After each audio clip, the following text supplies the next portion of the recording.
Bonjour à tous, bienvenue ou bon retour sur ma chaîne, je suis Océane et je vous présente ici une conférence de Neville Goddard de 1968 intitulée « Vie dans la finalité ». J'ose dire que tout le monde ici dirait oui à l'affirmation de l'Écriture « Avec Dieu, tout est possible ». Marc 10, 27. Je ne pense pas que vous seriez ici si vous ne croyez pas en Dieu et au Dieu à qui tout est possible. Mais peut-être que nous nous arrêtons là et que nous séparons l'homme de Dieu. Et mon but est de vous montrer que nous ne sommes pas deux, que nous sommes un, que Dieu s'est fait homme pour que l'homme puisse devenir Dieu. Alors ce soir, je vais vous donner les raisons de mes affirmations. Nous nous tournons vers le livre de Jean, l'évangile de Jean, et on nous dit que la parole s'est faite chair et a habité parmi nous. Jean 1, 14. Il s'agit là d'une mauvaise traduction. Le mot traduit par parmi est la préposition grecque dans, à l'intérieur. La parole s'est faite chair et a habité en nous. En nous. Jean a utilisé le pluriel nous pour la nature qui est la nôtre, à savoir que la parole de Dieu, qui est définie dans l'Écriture comme la puissance créatrice de Dieu et la sagesse de Dieu, n'a pas pris sur elle une personne parmi les hommes, car alors cette personne supposée aurait progressé, et pas davantage. Mais le Christ, pour sauver tout le monde, n'a pas fait de tel ou tel homme sa demeure, mais il a habité en nous. Cette même parole créatrice qui a créé l'univers et le soutient habite en nous. Par conséquent, tout est possible à Dieu. Marc 10, 27. Et donc tout est possible à l'homme. Il l'affirme donc dans un livre, Matthieu. Tout est possible à Dieu. Mais dans Marc, il l'affirme, tout est possible à celui, c'est-à-dire à l'homme, qui croit. L'homme peut-il croire? Donc cette parole créatrice est en nous. Mais qu'est-ce que cette parole créatrice? C'est votre merveilleuse imagination humaine. C'est le Christ dans l'homme. L'homme est tout en imagination. Et Dieu est l'homme. Il existe en nous, et nous en lui. Le corps éternel de l'homme est l'imagination. Et c'est le Christ lui-même. Le corps divin Jésus. Et nous sommes ses membres. Donc lorsque vous dites « je suis », c'est lui. Maintenant, pouvez-vous croire que vous êtes maintenant l'homme que vous aimeriez être, bien qu'au moment où vous le supposez, la raison le nie et vos sens le nient? Pouvez-vous vraiment concevoir une scène qui, si elle était vraie, impliquerait la réalisation de votre rêve? Imaginez-la. Vous pouvez certainement l'imaginer. Mais le problème est de savoir si vous y croirez. Croirez-vous en la réalité de la chose imaginée? Si je pouvais en ce moment même m'imaginer dans un état, n'importe quel état, et y demeurer, eh bien, qu'est-ce que c'est que demeurer dans cet état? Eh bien, c'est moi qui y habite. C'est le Christ. Et c'est la puissance de résurrection de l'univers. Donc, si je reste dans un état, je le ressusciterai et l'objectiverai dans mon monde. Mais je dois le sélectionner et entrer dans l'état.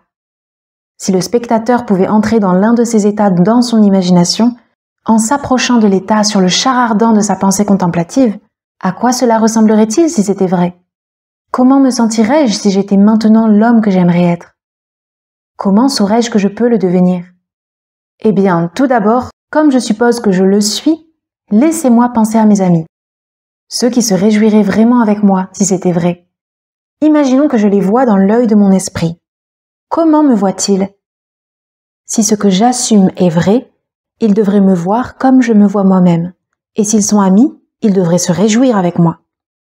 Je vais donc assumer que je vois se refléter sur le visage d'un ami, ce qui, si je le voyais, impliquerait qu'il voit en moi ce que j'ai assumé que je suis.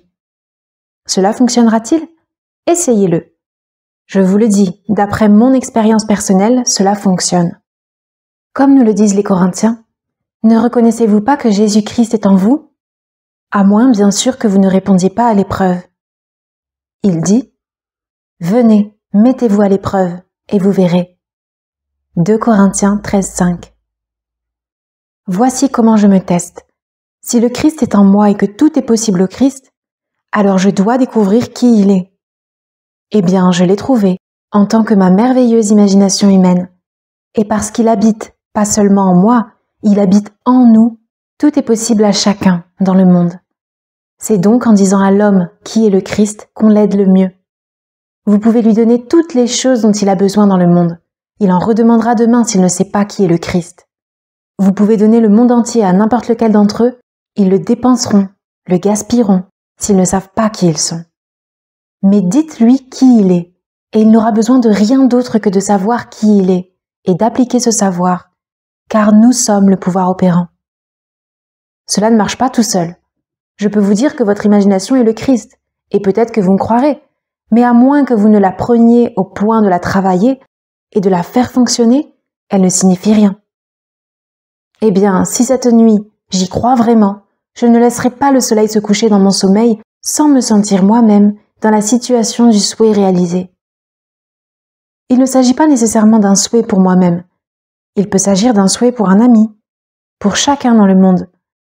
Parce que le Christ habite en tous et que le Christ est la véritable identité de chaque homme, alors chacun doit être moi-même expulsé à l'extérieur. Il ne peut pas y en avoir un autre si Dieu est un. C'est pourquoi je me dis, en tant qu'autre permanent, ce que je ferais si j'étais vous, et au lieu de lui donner la chose dont il a besoin physiquement, je lui dirais comment l'obtenir par lui-même. Que ressentiriez-vous si vous étiez maintenant l'homme que vous voulez être? Comment verriez-vous le monde si les choses étaient telles que vous les souhaitez?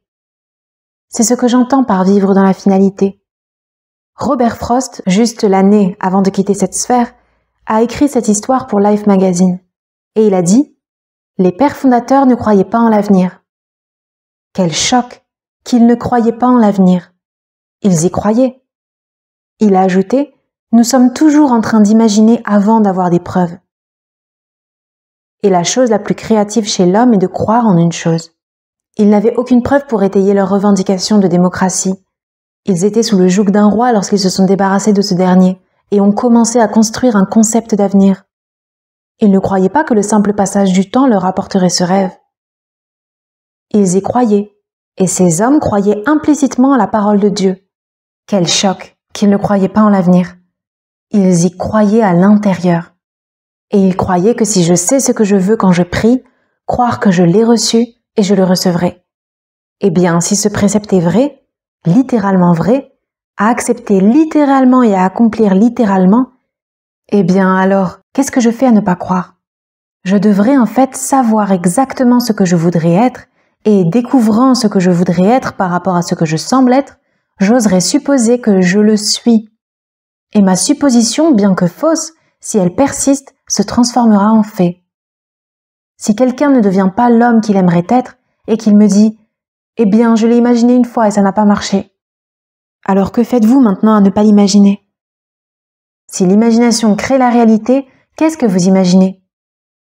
En effet, si le Christ est la seule puissance créatrice de l'univers et que je l'identifie à ma propre imagination, alors mon imagination crée la réalité. Alors qu'est-ce que j'imagine?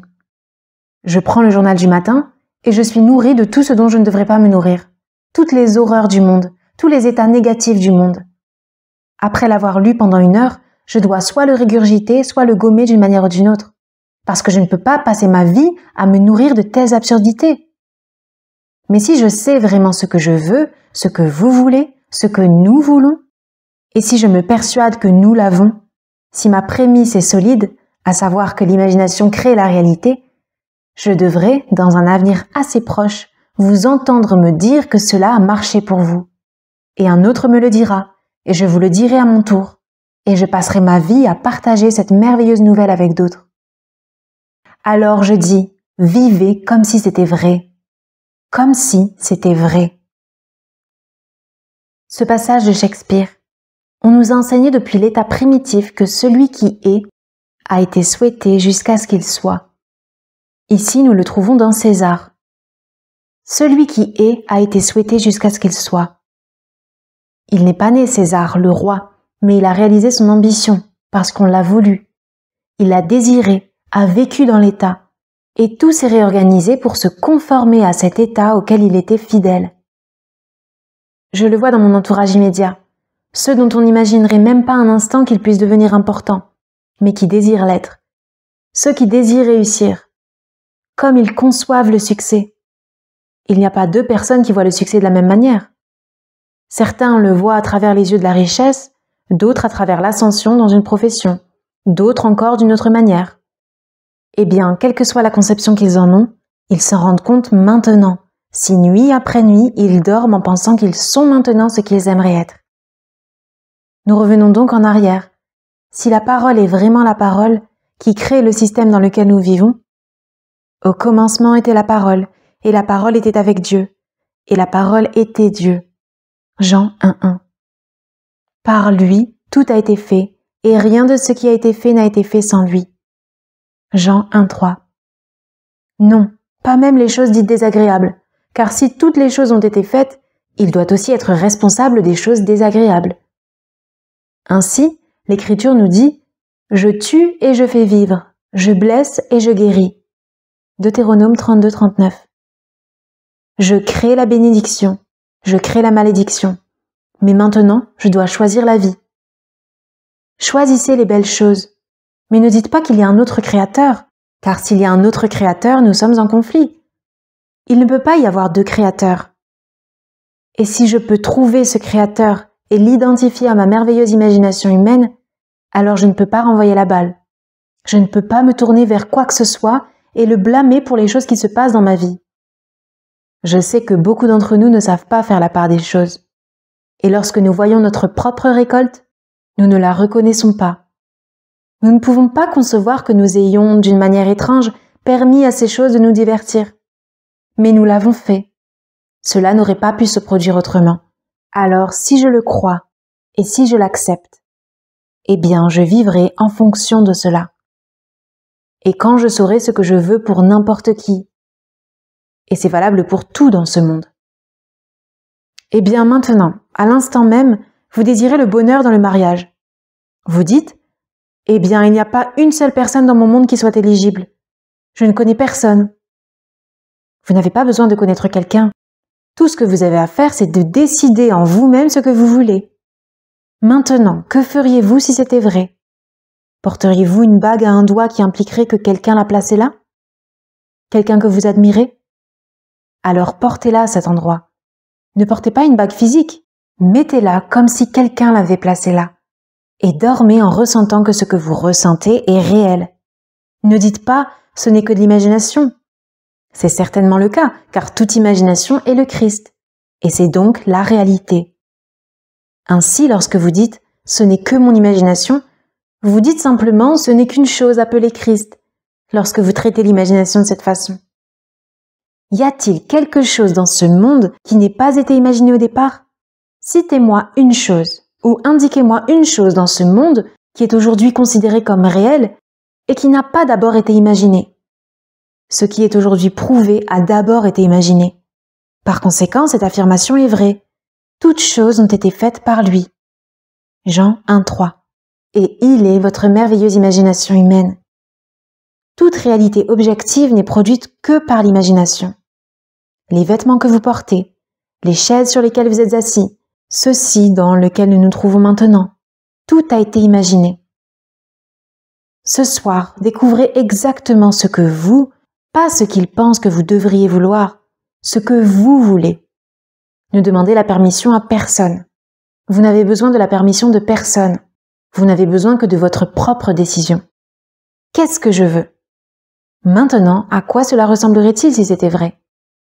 Saisissez l'ambiance et essayez de donner à cette ambiance toute la vivacité sensorielle de la réalité, toutes les tonalités de la réalité.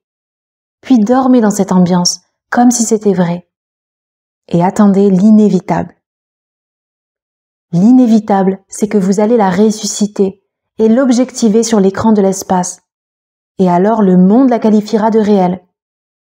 Et il se peut qu'ils ne vous croient pas. Cela n'a pas vraiment d'importance. Si vous leur dites que cela s'est produit parce que vous l'avez simplement imaginé, non, ils vous montreront la série d'événements qui y ont conduit, et ils donneront du crédit au pont d'incidence sur lequel vous avez marché vers l'accomplissement de cet état. Et ils vous montreront quelque chose de physique qui en était la cause. Non, la cause est invisible, car la cause est Dieu. Et Dieu est invisible aux yeux des mortels. Qui sait ce que vous imaginez? Personne ne le sait. Mais vous pouvez vous asseoir et imaginer, et personne ne peut vous empêcher de le faire. Mais pouvez-vous donner une réalité à l'état imaginé? Si vous le faites, oui, un pont d'incidents apparaîtra dans votre monde et vous traverserez une série d'événements menant à l'accomplissement de l'état imaginé. Mais ne donnez pas de causalité à un quelconque pas physique que vous auriez fait vers la réalisation de l'état imaginé. Vous vous imaginez avoir une entreprise merveilleuse, et puis vient le jour où un bâtiment est à vendre, et vous n'avez pas un centime pour l'acheter. Et pas un total étranger, mais un homme entre, et vous demande d'une manière tout à fait amicale, « Allez-vous l'acheter ?» Sachant que vous n'avez pas un sou, vous lui répondez, comme un ami à un ami, « Avec quoi ?» Et il vous répond, « Eh bien, j'ai de l'argent. Il est seulement à la banque, ne rapportant rien. » Vous lui répondez, « Je n'ai pas de garantie. » Mais il vous dit, « Je vous ai observé. Vous êtes une personne honnête. Votre famille est honnête. Je pense qu'elle l'est. Voulez-vous que je l'achète pour vous et que je demande à mon avocat de faire une offre? S'ils savent que je fais une offre, ils savent que j'ai de l'argent. Ils feront une offre plus élevée, et donc je l'obtiendrai au prix le plus bas en prenant un avocat qui représente plus d'un client. Et ils ne savent pas qui il représente, et il fera une offre. Êtes-vous prêt à l'accepter, quel que soit le prix? Et vous dites, oui, je l'accepte, mais je n'ai pas de garantie. Tout ce dont j'ai besoin, c'est de votre signature attestant que vous paierez 6% du prix, quel qu'il soit, et que vous réduirez ensuite le capital sur une période de 10 ans. Vous êtes d'accord? Oui. Alors signez ça, et nous verrons si nous pouvons l'acheter. Ce jour-là, vous possédez le bâtiment, et vous n'avez pas un centime quand vous possédez le bâtiment ce jour-là. Vous n'aviez que votre signature sur un bout de papier. Au bout de 10 ans, vous remboursez à l'homme son capital. Vous le réduisez chaque année. Vous lui payez 6% sur le capital restant, et vous réduisez le tout au bout de 10 ans. L'homme meurt 20 ans plus tard et vous laisse 150 000 $ en liquide, sans payer d'impôts, ainsi que 2 maisons et de nombreux biens personnels. Entre-temps, vous continuez à travailler dans cette entreprise, qui se multiplie et se multiplie encore. Et cette année-là, c'était en 1922 et en 1924. Nous sommes maintenant en 1968. Ce bâtiment, je parle en connaissance de cause, ce bâtiment de 1924 n'existe plus. Il ne l'a payé que 50 000 $. Il a été remboursé. Une banque, il y a 3 ans, a acheté la propriété. Le bâtiment était délabré. Elle a acheté la propriété pour 840 000 $ en espèces et aucune plus-value. De 50 000 $ à 840 000 $. Entre-temps, l'entreprise s'est développée dans toutes les autres îles, de sorte qu'aujourd'hui, on ne pourrait pas les acheter pour 15 millions de $. Tout cela est le fruit de l'imagination. Et cela nous ramène à l'imagination qui a précédé l'offre de cet homme d'acheter le bâtiment. Car le jeune homme, en voyant ce bâtiment, a pensé que les propriétaires actuels avaient trompé son père et l'avaient exclu d'un partenariat, un partenariat junior. Et il était motivé, non pas pour se venger, mais pour prouver qu'il avait vraiment quelque chose en lui et qu'il pouvait réussir en dépit de cette tromperie. Alors chaque jour, il voyait sur cet auvent non pas leur nom, mais le nom de sa propre famille. Et il le voyait dans son esprit, parce qu'on ne pouvait pas prendre leur nom et le translittérer pour en faire le nom de la famille de cet homme. Mais il le voyait. Dans son esprit, il voyait ce nom, ce qui, si c'était vrai, signifiait que la famille en était propriétaire. Il l'a fait tous les jours, 2 fois par jour, pendant 2 ans. Et puis, il y a eu ce soudain, venu de nulle part, et tout a été rendu possible. Et aujourd'hui, ils sont partout dans les îles. Ils n'ont pas de partenaire. Ils n'ont jamais pris un seul partenaire. Ils n'ont jamais vendu une seule action en dehors de la propriété familiale. Tout cela grâce à l'imagination. Maintenant, je sais de quoi je parle, car je suis membre de cette famille. Je parle de ma propre famille. Ce n'est pas un oui-dire. Je le sais. Mon deuxième frère, Victor, dont l'imagination a commencé à fleurir, et il travaille toujours par imagination, il sait ce qu'il veut. Et puis, après avoir décidé en lui-même, c'est ce que je veux et c'est bon pour l'entreprise. Il se l'approprie ensuite, dans son esprit, et il laisse les choses se produire. Comme nous le dit l'Écriture, la vision a son heure fixe. Elle mûrit, elle fleurira. Si elle tarde, attends, car elle est sûre, et elle ne tardera pas. Habacuc 2:3. Lisez cela dans le livre d'Habacuc. Voici la véritable traduction de ce passage d'Habacuc. Ainsi, lorsque vous savez ce que vous voulez, restez fidèle à cette assomption. Et cette assomption, bien qu'elle soit pour l'instant démentie par vos sens et par la raison, si vous y persistez, elle s'endurcira pour devenir un fait. Ne nous dit-on pas que Dieu appelle une chose qui n'est pas vue comme si elle était vue, et qu'alors l'invisible devient visible? Romains 4, 17. Il appelle tout ce qui est invisible à devenir visible de cette manière simple, car il est la puissance de la résurrection.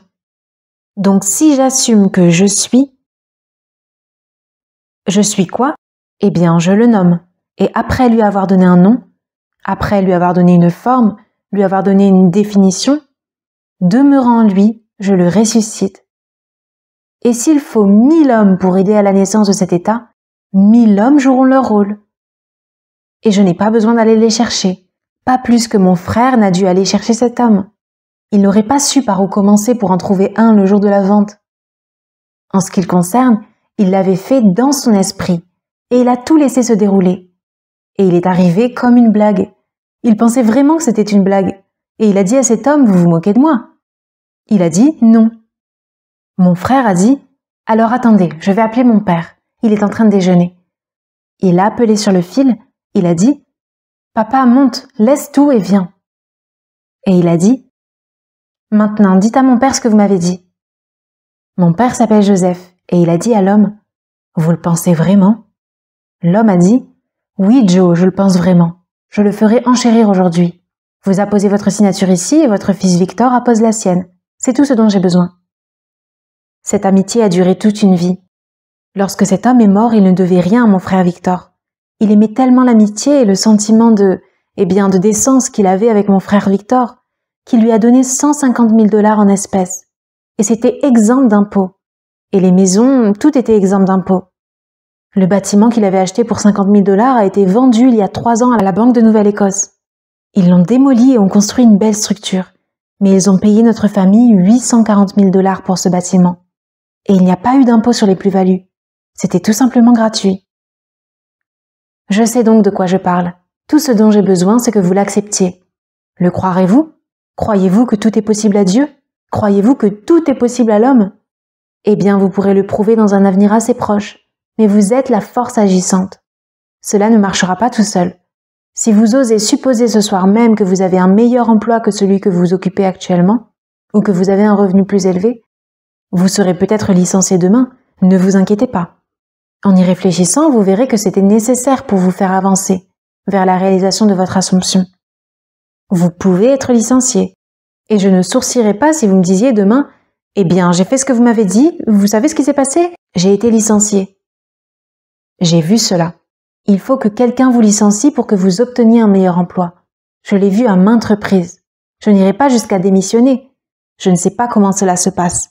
Je sais seulement que si vous restez fidèle à l'Assomption, cela se produira et vous serez promu vers l'accomplissement de l'état que vous avez osé assumer être le vôtre.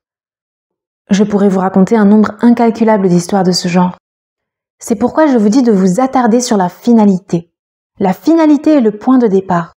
Car si j'ai vu mon nom sur la marquise, c'est la finalité. Je n'attends pas que l'incident se produise dans mon monde pour passer de l'un à l'autre, jusqu'à ce que cela se produise. Je demeure dans la finalité. Alors si je vais jusqu'au bout, à quoi cela ressemblerait-il si c'était vrai? Pour un cas de santé. Pas comment ça va s'améliorer, mais vous allez jusqu'au bout et vous dites à quelqu'un qui ne va pas bien, dans votre esprit vous lui dites « Tu sais, je ne t'ai jamais vu aussi bien ». Et il vous dit « Je ne me suis jamais senti aussi bien ».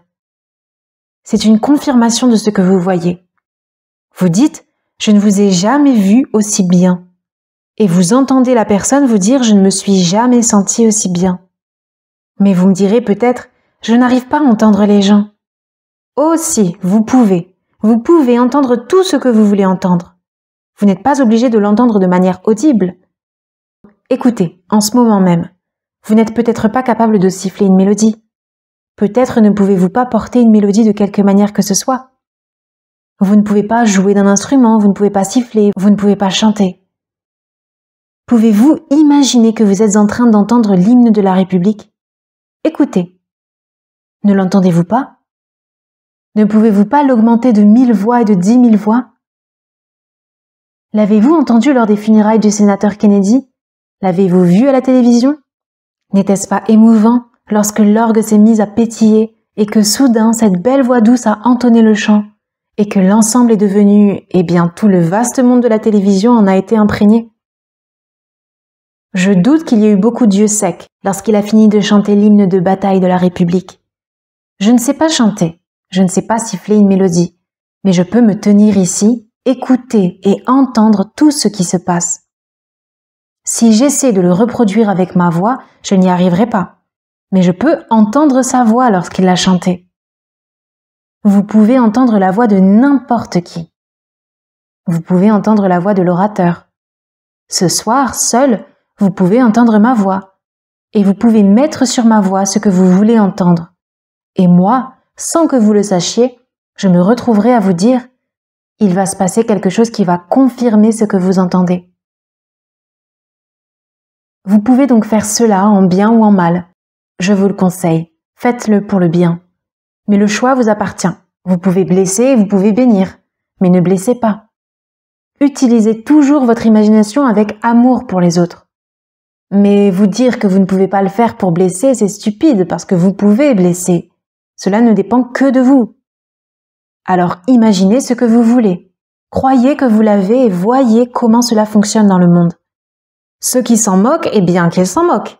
Dans 5 ans, lorsque vous serez au sommet, ils travailleront peut-être pour vous et auront peut-être même oublié qu'ils étaient assis dans le même auditoire que vous lorsque vous avez entendu et cru et qu'ils ont également entendu mais n'ont pas cru. Et donc vous êtes passé à autre chose. Et ils sont restés en arrière. C'est la vie. Mais il n'y a qu'une seule puissance créatrice dans l'univers. L'Écriture nomme cette puissance Dieu, Jésus-Christ, le Seigneur, la même puissance. Parce qu'il n'y a pas deux dieux, il n'y a pas deux seigneurs, il n'y en a qu'un. Et ce Christ unique habite en nous. Il ne s'est pas approprié un seul homme, comme l'enseignent les prêtrisses du monde. Il vous parle d'un seul homme et il distingue un homme différent de tous les autres. Il ne réside pas dans tel ou tel homme. Son désir était de sauver l'humanité, et c'est pourquoi il habite en nous. Pas dans cet homme en particulier. Il n'est pas devenu cet homme-là, habitant d'un seul homme. Que personne ne vous dise que le Christ en vous diffère du Christ et qu'il nomme l'homme qu'ils veulent. Il ne peut pas différer. S'il existe un autre Christ que celui qui est crucifié en vous, en nous, qui est ressuscité et qui continue à ressusciter dans l'humanité, c'est un faux Christ. Et les maîtres qui enseignent un Christ extérieur, objectif, différent, sont de faux maîtres. Le Christ est à l'intérieur, et il se lève à l'intérieur. Alors sortez et mettez-le à l'épreuve. Mettez-le à l'épreuve. Le Christ en nous, et non pas à l'extérieur, c'est l'espérance de la gloire. Donc cette parole dont je parle, et cette parole d'ailleurs, sa véritable définition est sens. Au commencement, il y avait un sens à tout cela. Et ce sens était avec Dieu. Et Dieu lui-même était le sens. Jean 1:1. Il y a un but, il y a un plan derrière tout cela. Il a tout planifié tel que cela s'est passé et tel que cela se terminera. Et le but de tout cela est de s'éveiller en nous, de sorte que nous et lui ne fassions qu'un. Il s'est donc transformé en nous, afin que nous puissions devenir Dieu. Cela semble incroyable, mais c'est vrai. C'est le but de la vie, prendre l'humanité et l'élever jusqu'à Dieu pour qu'elle devienne Dieu. Il s'est donc fait homme pour que l'homme devienne Dieu. Ce soir, vous n'avez pas besoin de vous limiter à vous-même. Prenez un ami sans son consentement, à son insu, et élevez-le. Connaissez-vous un ami qui est au chômage? Eh bien, voyez-le comme ayant un emploi rémunérateur. Et ne le lui dites pas, afin de pouvoir vous en vanter demain. Ne vous vantez pas. Voyez simplement qu'il a un emploi rémunérateur. Il s'est assis tranquillement à son bureau et a entendu l'homme lui dire qu'il l'avait félicité, au-delà de toute mesure pour quelque chose qu'il avait fait. Il ne s'est pas écoulé 48 heures avant qu'il ne change complètement d'attitude à l'égard de cet homme, en le félicitant pour une action qu'il avait menée dans le monde de la publicité. Mais le coup a laissé des traces, et il a dit à mon ami « Oui, ils ont fait marche arrière, mais je ne me sens pas à l'aise dans mon travail, parce qu'ils n'auraient pas pu dire les choses désagréables qu'ils ont dites et les oublier. Alors ça va revenir et je vais démissionner. Je n'ai pas d'argent. Je leur donne un préavis de 2 semaines, Je vais leur demander de me donner une semaine sur les deux pour que je puisse me ressaisir et peut-être prendre quelques jours de congé pour mettre de l'ordre dans mes idées. Au bout de 2 semaines, il n'avait plus d'emploi. Mon ami, quand il lui a dit ce qu'il allait faire, mon ami savait qu'il ne pouvait pas se permettre de démissionner et de ne pas travailler. Alors il a vu avoir un emploi rémunéré et gagner 25% de plus que son emploi actuel. Il a pris un congé la 2e semaine. Lorsqu'il est revenu à la fin de la 1re semaine, il est entré dans le bureau de mon ami et a dit « Ce n'est qu'hier que j'ai reçu l'offre et je commence lundi. Je ne perds pas un jour de salaire et je commence à 25% de plus que ce que je recevais dans mon ancien emploi. » Qu'est-ce qui a fait cela? L'imagination de mon ami. Un usage affectueux de l'imagination en faveur d'un ami. S'il n'avait pas eu cet état imaginaire, il serait entré dans l'entreprise et l'homme lui aurait dit « Nous n'avons rien, nous ne pouvons pas vous utiliser. Pourquoi démissionnez-vous » Il n'a rien demandé, il a simplement voulu l'homme. Donc, si vous précédez votre visite d'un acte imaginaire, ils vous verront comme vous vous voyez. Si vous arrivez en sachant que vous n'êtes pas bon, ils vous verront exactement de cette façon. Mais si vous entrez en assumant que les choses sont telles que vous souhaitez qu'elles soient, c'est ainsi qu'ils vous verront. Et c'est la vie. Quelle plus grande revendication peut faire quelqu'un que d'assumer qu'il est Dieu?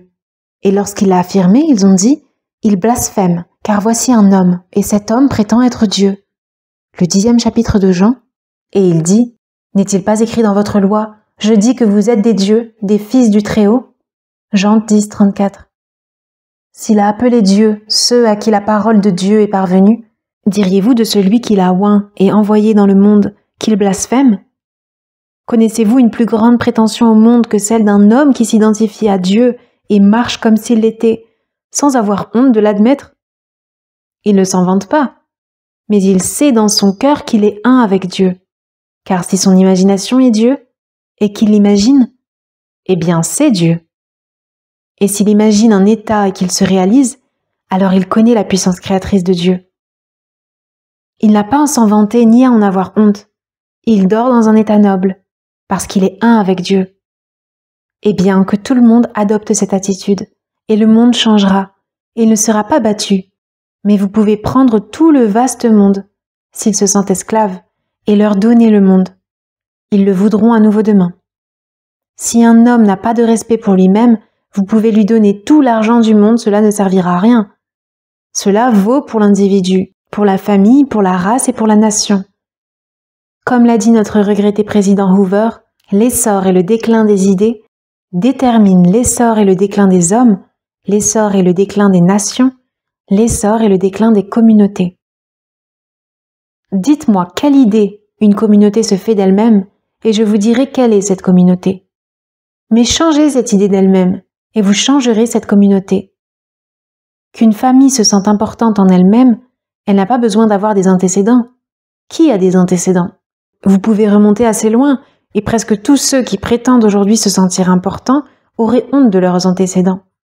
Alors ne revenez pas en arrière. Commencez là où vous êtes et ne payez personne pour chercher votre arbre généalogique, parce que vous allez le payer pour qu'il l'oublie. Juste tout d'un coup, commencez tout de suite et assumez la dignité de Dieu. C'est votre véritable origine. C'est Dieu. Alors assumez-le. Et ensuite, avec cette assomption, et si vous avez des enfants, j'espère que vous en avez, eh bien, inculquez cela à l'enfant. Inculquez-le à tous ceux qui se trouvent dans l'environnement et faites en sorte qu'ils se sentent importants. Je n'ai pas d'antécédents jugés selon les normes humaines, qu'ils soient intellectuels, financiers ou autres. Nous nous en sommes sortis. Mais ma mère nous a inculqué, lorsque nous faisions quelque chose dont elle avait honte, elle nous disait « Avez-vous oublié que vous êtes un godard ?» Nous ne le savions pas. Cela a dû être très important, parce que ma mère disait « Avez-vous oublié que vous êtes un godard ?» Je n'avais jamais entendu dire que nous avions des antécédents, mais tout d'un coup, vous commencez à sentir que vous devez être important. C'est ainsi que notre mère nous l'a inculqué. Elle a donné de l'importance à ce nom. Et aujourd'hui encore, il est important. Là où nous sommes, dans le monde des affaires, dans tous les sens, c'est important. Mais c'est ce que ma mère a fait. Et elle a épousé un homme qui n'avait pas d'antécédents. Et elle a pris son nom, mais elle l'a rendu important. Très bien. Qui a des antécédents? En ce qui me concerne, je refuse d'accepter que l'aristocratie de tout être dans ce monde, autre que l'aristocratie de l'esprit. Quelle autre aristocratie? Donnez-moi l'aristocratie de l'esprit, mais ne venez pas me voir avec une descendance physique. Je ne suis pas un animal, je ne suis pas un cheval que l'on développe l'un après l'autre. Je suis Dieu. Nous sommes tous Dieu. On ne peut pas remonter au-delà de Dieu. Donc, si le point de départ de chacun d'entre nous, eh bien, c'est notre racine, alors revendiquez-la maintenant.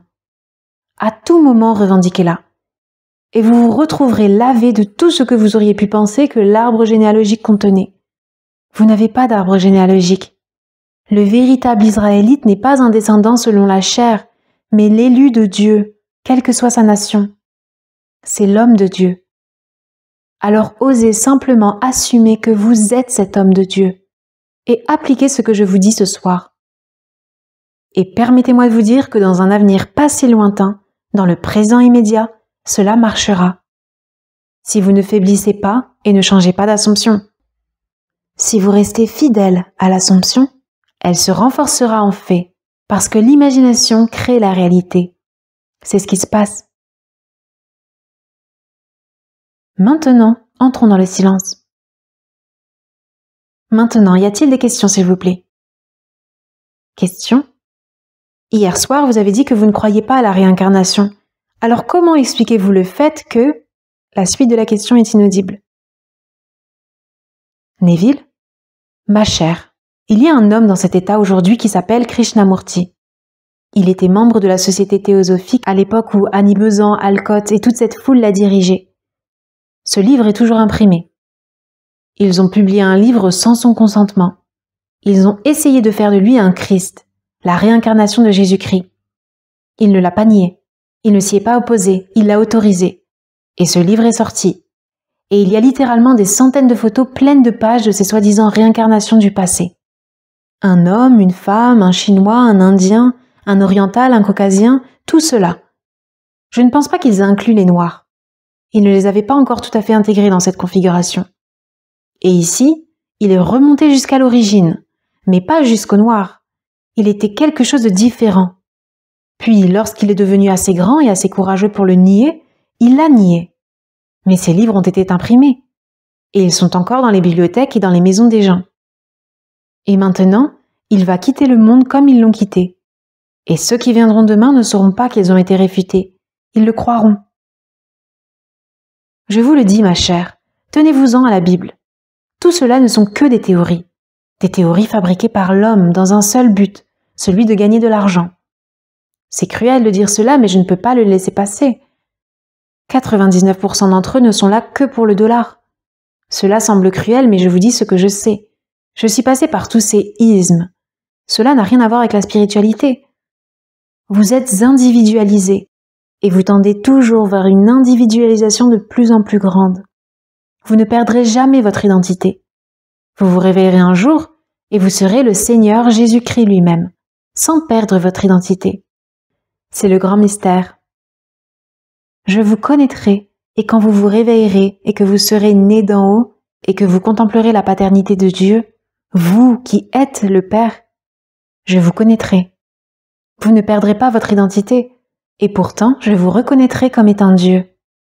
Je vous reconnaîtrai comme Jésus, comme je vous connais tel que vous êtes maintenant. Et il ne vous semblera pas étrange d'être Jésus. Vous ne baisserez pas la tête de honte, et pourtant vous ne perdrez pas votre identité. Question. Qu'en est-il des femmes? Le reste de la question est aussi inaudible. Neville.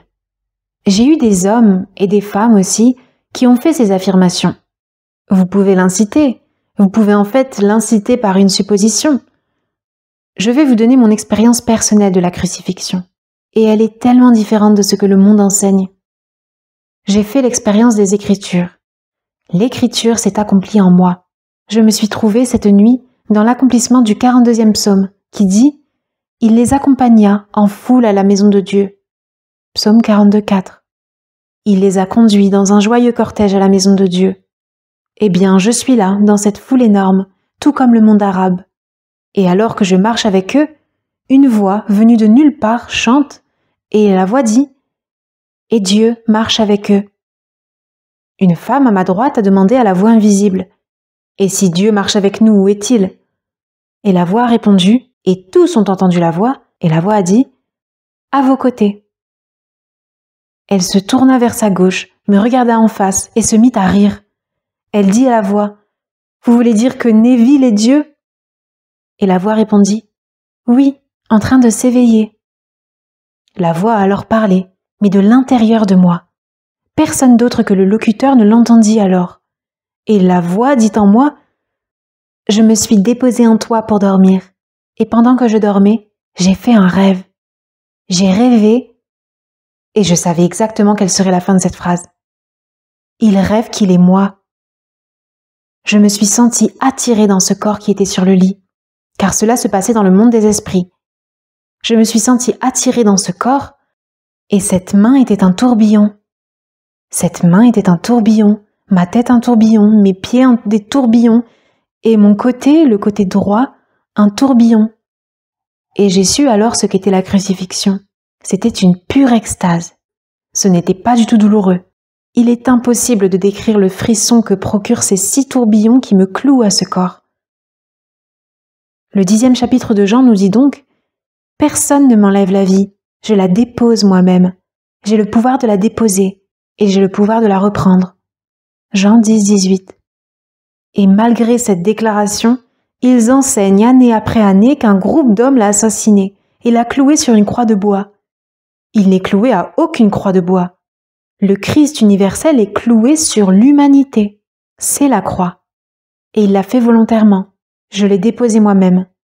Personne ne me l'a enlevé. Et j'en ai fait l'expérience cette nuit-là.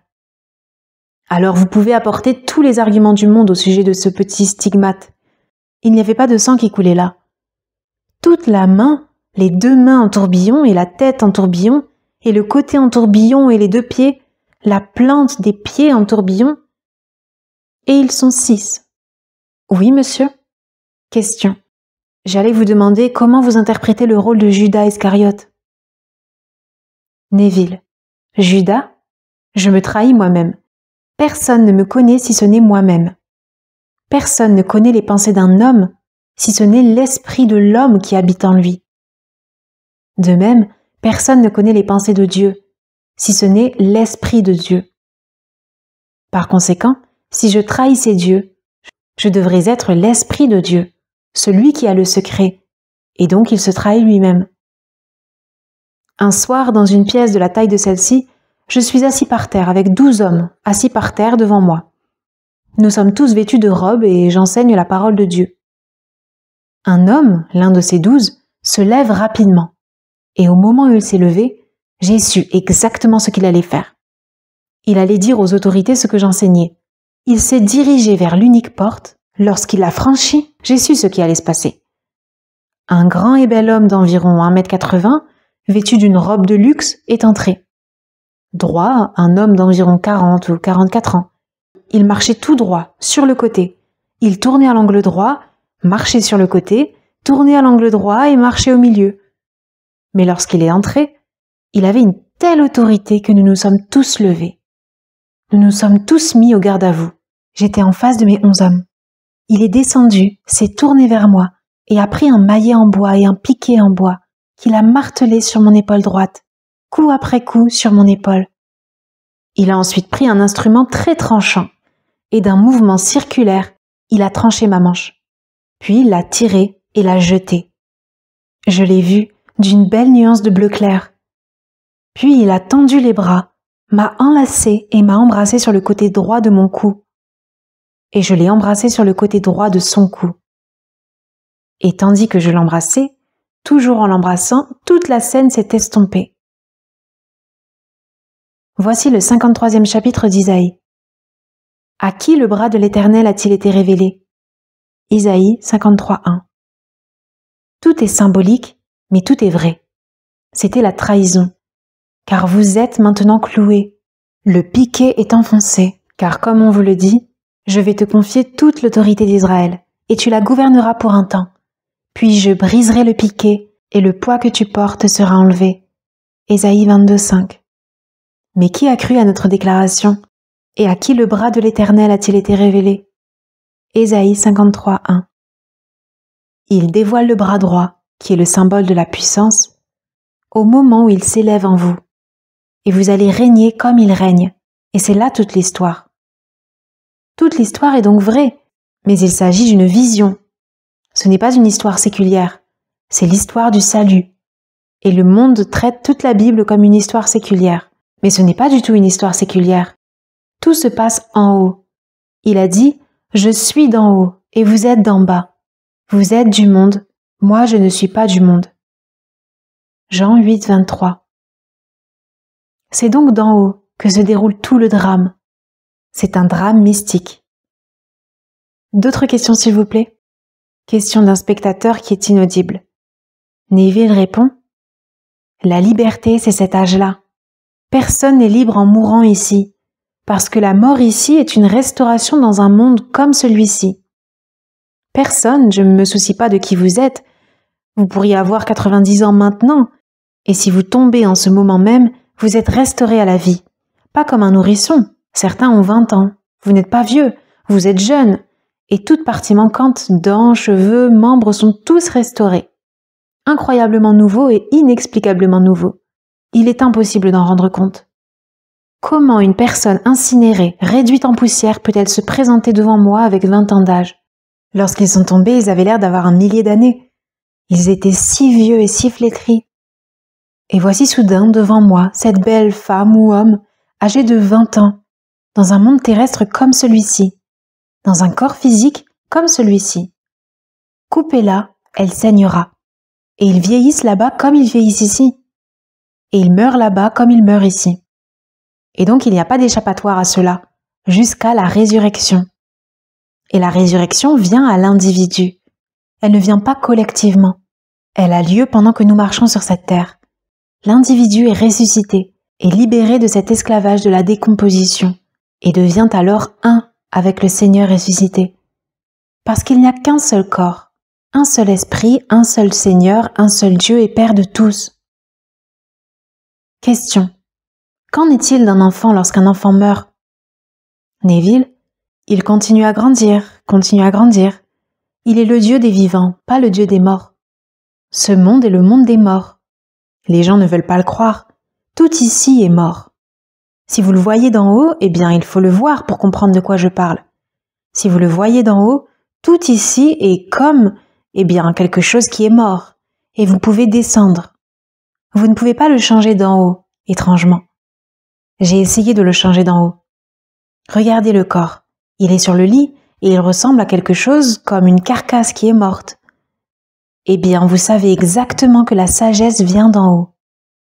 Si seulement vous pouviez l'utiliser maintenant pendant que vous êtes là, avec la clarté de la vision, mais vous ne pouvez pas le faire. Vous devez descendre et l'occuper, puis vous oublier. C'est le monde de la mort. Oui, monsieur? Quelqu'un pose une question concernant les animaux, mais on ne peut pas l'entendre. Neville répond « Les animaux, je sais seulement ceci. Une nuit, je me suis trouvé en haut d'une très grande échelle, et en dessous de moi, je dirais qu'il y avait la forêt. Des bêtes de forêt comme des tigres, des lions, des jaguars, toutes les bêtes sauvages de la forêt. Et elles étaient énervées, et j'avais peur. Je suis resté sur le plus haut barreau et j'étais vraiment inquiet pour ma sécurité.